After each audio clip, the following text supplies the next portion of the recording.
Taiwan won at the Premier12 baseball tournament, and this is a new chapter in Taiwan's baseball history.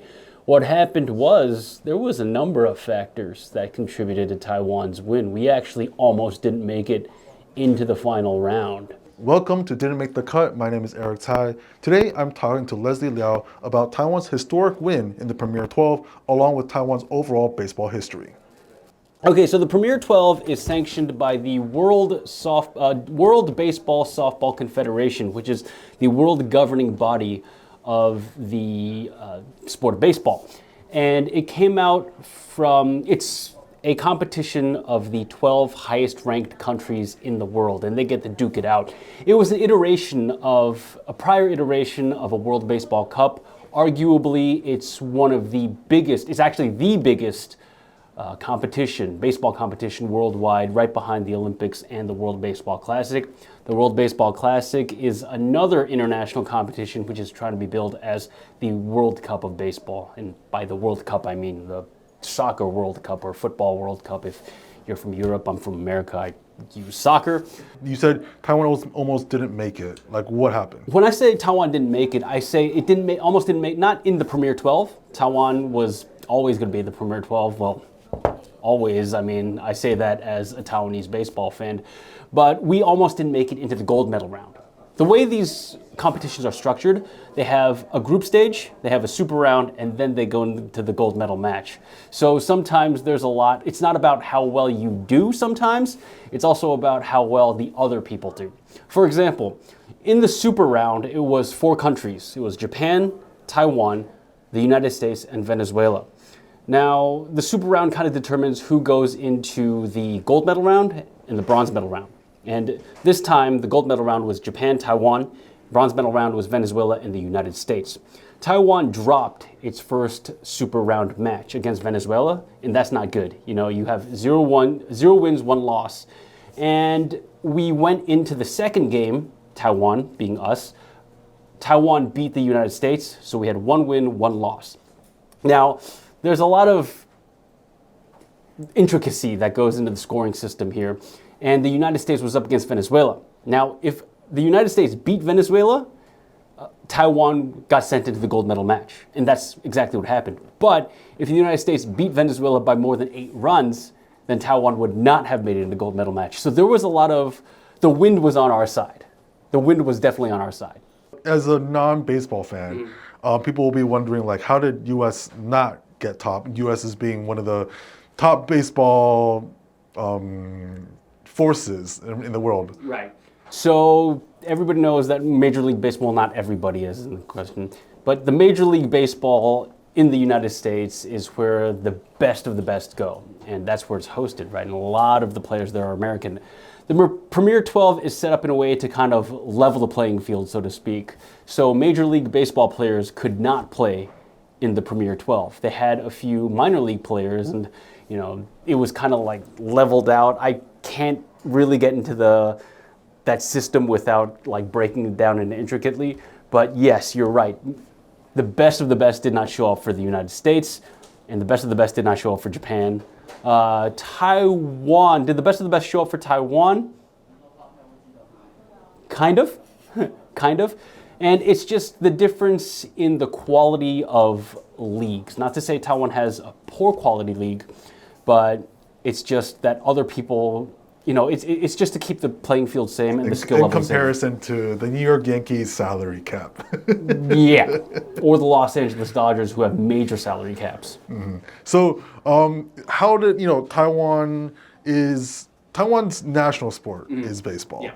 But is baseball, while not bad, maybe hasn't always been, like, not the first that comes to mind when people talk about baseball internationally. You'll think definitely the MLB, sometimes Japanese, largely because, probably large portion internationally because, you know, a lot of people come out of the Japanese leagues, which joined the MLB. Taiwan, here and there. Internationally speaking, Taiwan has always been a contender in the baseball. You know, going into the gold medal match at the Premier 12, it was Japan and Taiwan. Now, that was a very hyped up match because Japan and Taiwan are old rivals. And at the time, Japan was ranked number 1 and number 2 was actually Taiwan. So this was probably the best outcome for the Premier 12. Taiwan's always been a very good contender. Whether or not that shows up in high-level talent played at the highest level, not really, because like you said, Japan has players that always go over to the United States and they make a big splash.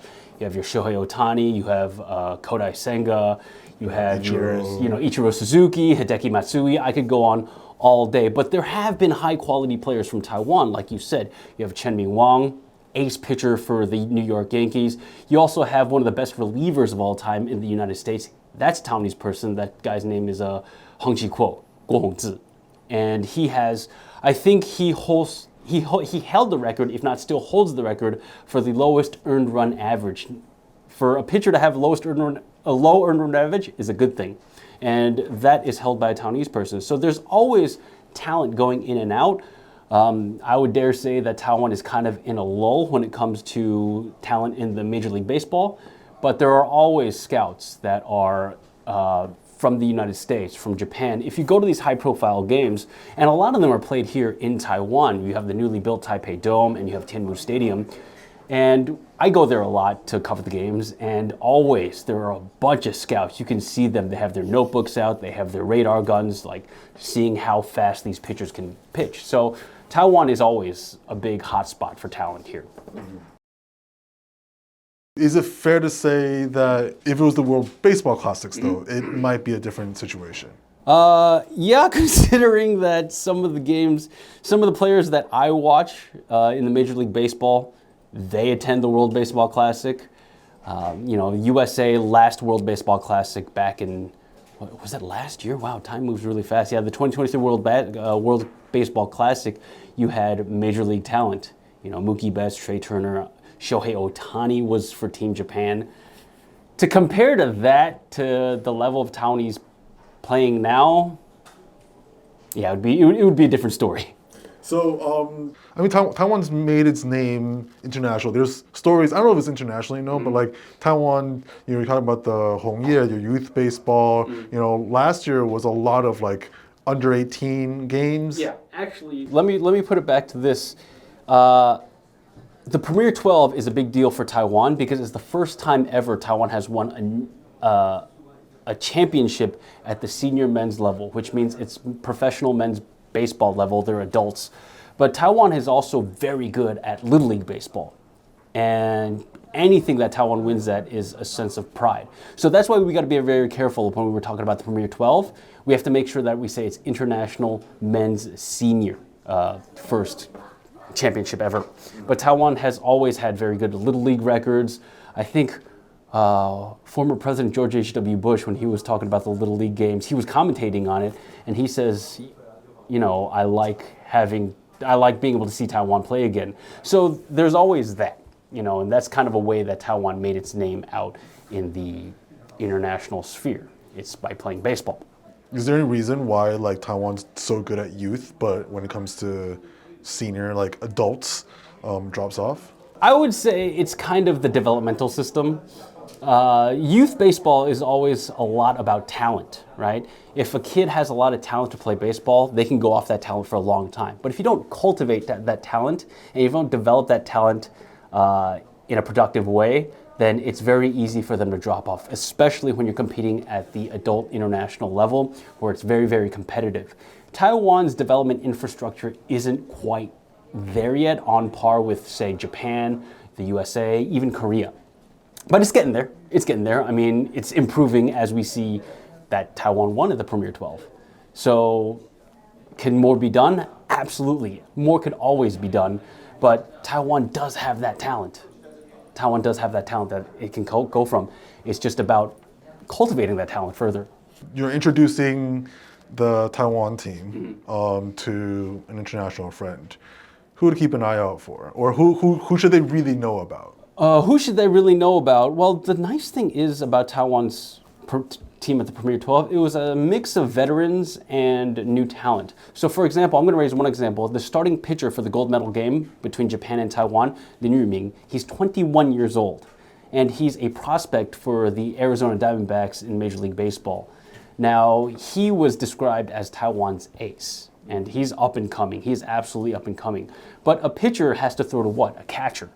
And funnily enough, Lyle Lin, who we've interviewed before for TaiwanPlus, he was the catcher for Team Taiwan, and he also is in the Arizona Diamondback system.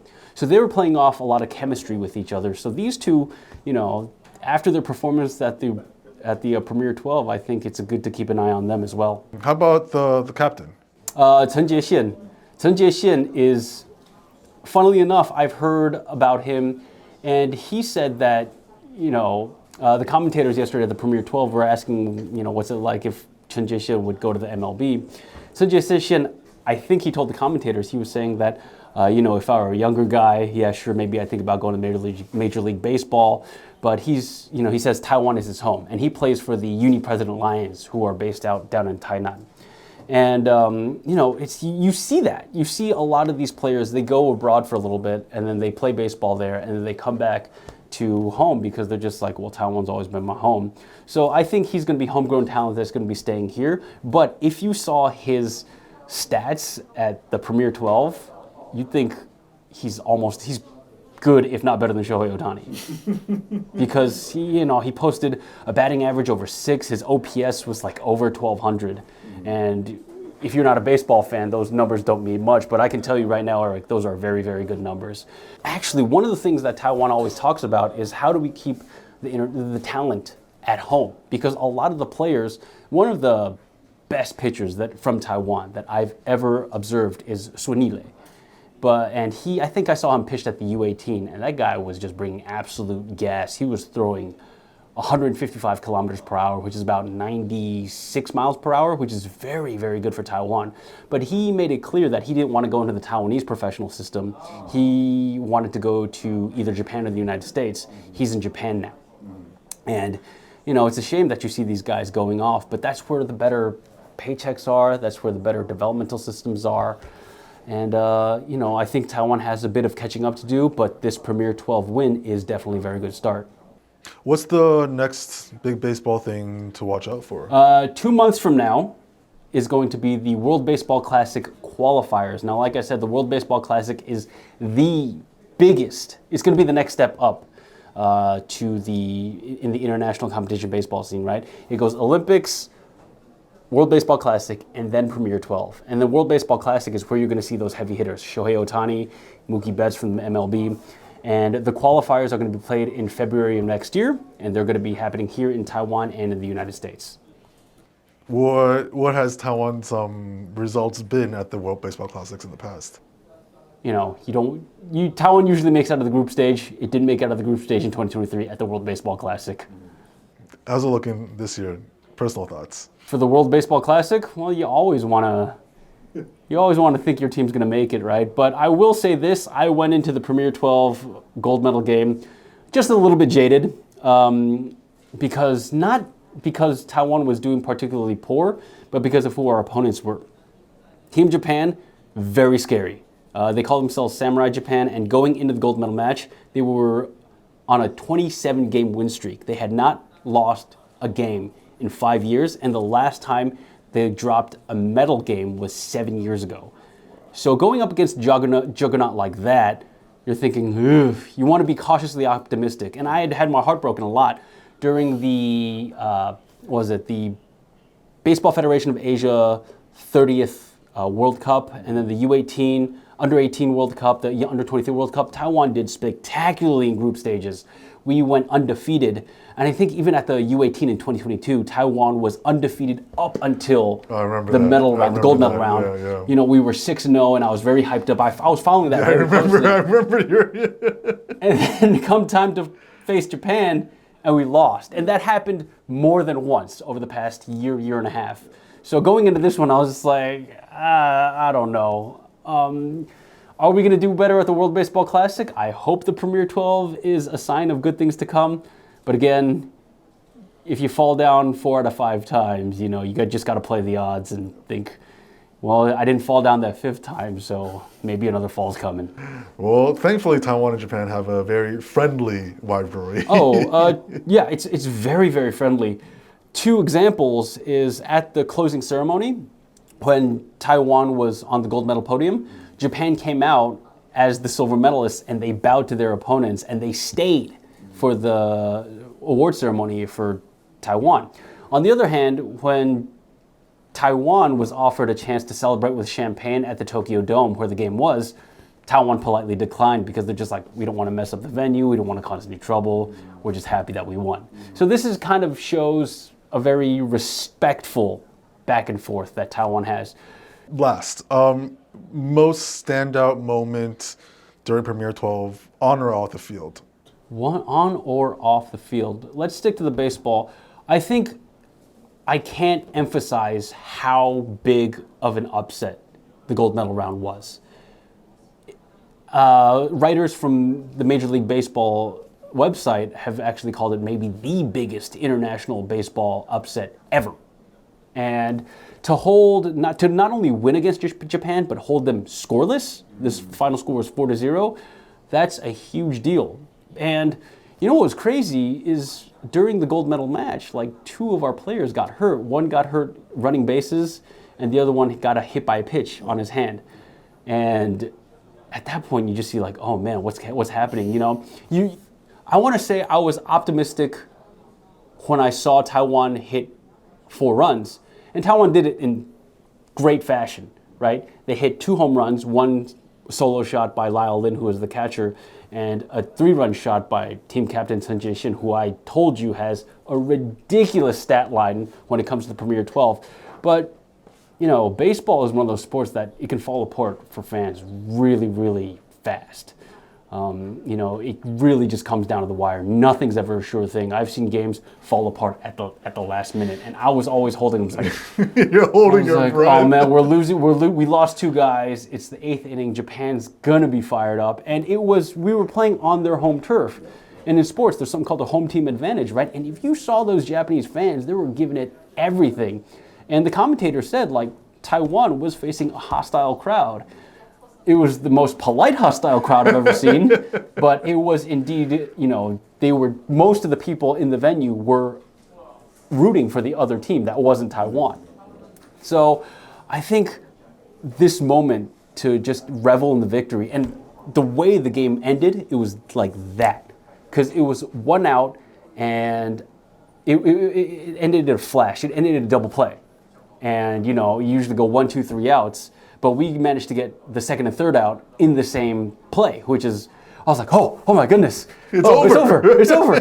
What happened? Did we win? And it was along the foul line, too. So you didn't know if that ball was foul. You didn't know if that ball, you know, if he made it through. If it wasn't foul, if he made it through, but our first baseman was there and he just scooped it up, and then he stepped on it, and it was over like in a flash. So, yeah, I think that was probably the best. Like, the whole game was probably the best moment. I can't emphasize just how hyped up it was. World number 1, world number 2, going up against a juggernaut, an undefeated juggernaut. It's crazy. Cool. Well, thanks for talking about baseball. Yeah, no worries, man.